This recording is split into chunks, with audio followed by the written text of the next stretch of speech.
Time for my colleague, Vice Chair, Minister of Costa Rica, to take the floor.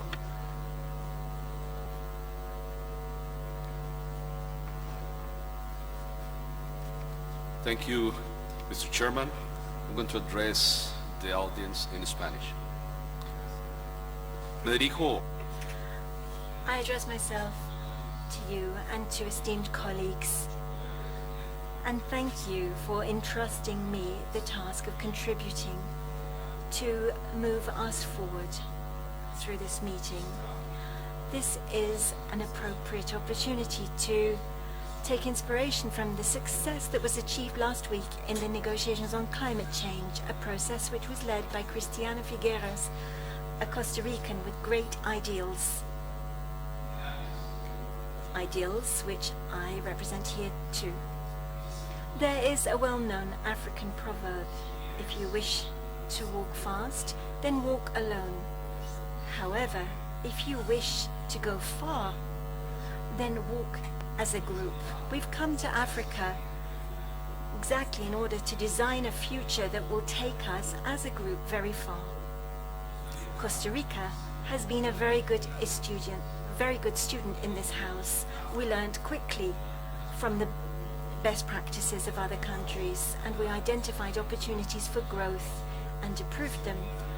We also internationalized our economy, and we had a successful link to the global value chains.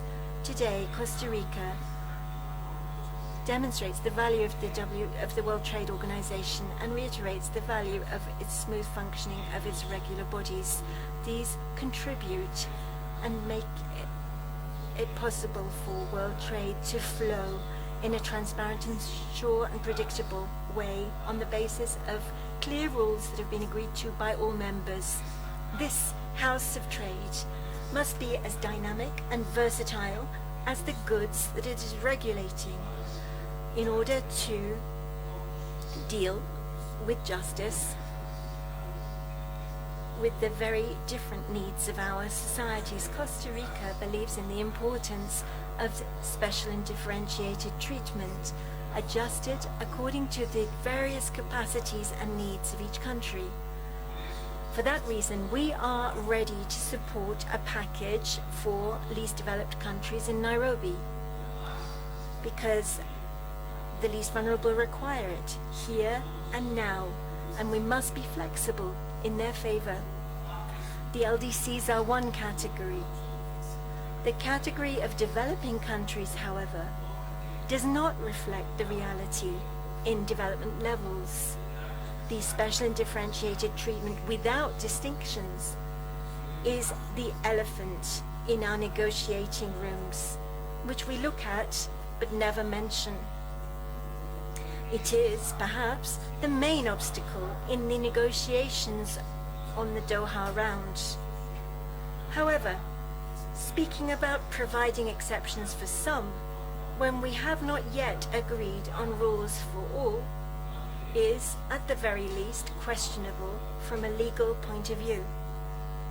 The World Trade Organization needs to construct a model for differentiating between developing countries, which renders the system more robust and which has objective criteria for entry and for moving up, which is dynamic and also sustainable, and which provides better justice in the treatment between members.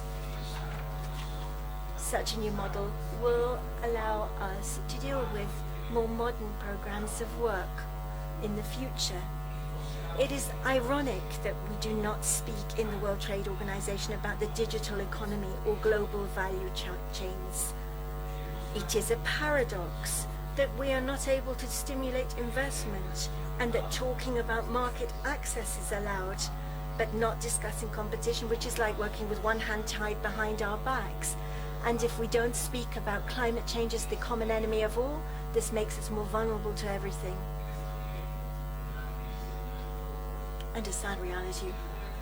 It is the time to move out of our artificial comfort zones. We must innovate. One of the factors which allowed the success of COP21 was a negotiation tactic taken from Africa known as the Indaba, which brings together small groups to seek creative solutions with regard to common problems. It means speaking frankly about the red lines of each and every one, and of bringing to the table proposals that will seek to achieve the common good. We will never have any different result if we continue to use the old methods. Let's be daring and creative. Our people are waiting enthusiastically for the prosperity that this House once promised them. And if we do not do it ourselves, then who will? And if we don't do it now, then when? Thank you so much. Thank you very much.